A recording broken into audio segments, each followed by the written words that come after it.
Hi, everybody. I'm taking a trip down memory lane today as I go back a quarter century, 25 years, the silver anniversary of a great run for the Dakota Ridge High School boys basketball team.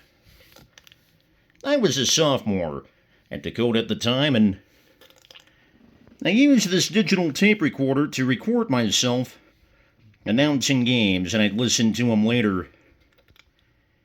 Because of the limited storage these recorders had, I would have to delete games and start over again when the next one came around, one regular season game to the next, and I didn't know exactly how to upload stuff to the internet at the time. I mean, that was a very new thing back then, but still, this was a nice tape recorder for me, nice Christmas gift from my parents in '99, and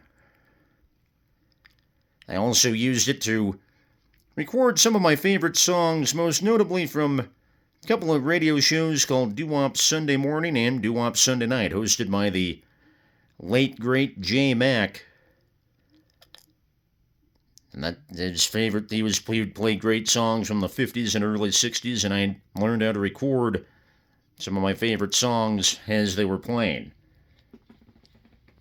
Now, as for the boys' basketball team, about a 500 team the previous year, but it all changed in 2000 with many players returning. Boys would win league, they'd go undefeated. Is showing you some photos here. I believe that's Jeff Catchell in a game and in the white jersey. Making a hard play there. Here's Eric Kaufman against Canyon City. That was the game that got Dakota Ridge in the grade 8. Kate Netherton at Pepsi Center, which later became Ball Arena, of course. Grade 8 win against Thunder Ridge. They advanced to the semifinals with a blowout win. And then Jeff Bissonette, known for being a big shooter, going up for a rebound against Skyview in the state semifinal that put Dakota in the championship game.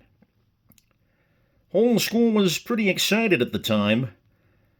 I mean, the girls' basketball team, which won state the previous year, got some attention.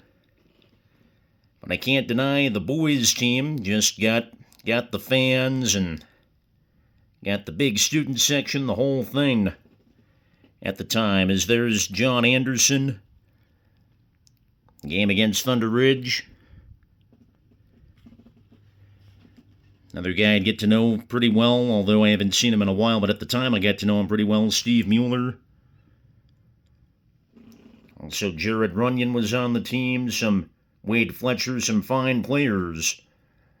On the boys' basketball team, they made it all the way to the state championship. Then March 11th, 2000 came. State championship game against Sierra after Dakota had blown out Thunder Ridge 2 days earlier, blown out Skyview the previous day. Here came Sierra, and Dakota had its toughest time against Sierra. They had a tough time shooting from the floor. Free throws didn't go down. But they still hung tough for a while. They held a lead into the fourth quarter, if I remember right. I know they lit in the second half. But Sierra took over down the stretch, and there's that final score, 49-39. Sierra won state. Certainly a difficult way, very heartbreaking way to end that fine basketball season for the Dakota Ridge boys basketball team with the state runner-up trophy rather than the big one, the state championship trophy. Still a year I remember very well for the right reasons. I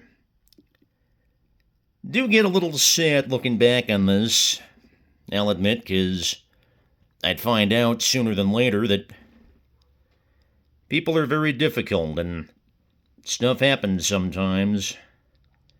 It's certainly a difficult society as we're living in now, and sports constantly changing, political divide certainly not the easiest of periods, and again, people just not the easiest of species to deal with. But fine memories of the 2000 Dakota Ridge boys basketball team, state runners-up.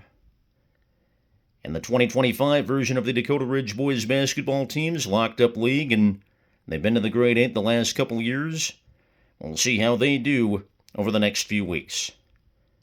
Thank you for watching. I'll talk to you soon. Take care, everyone.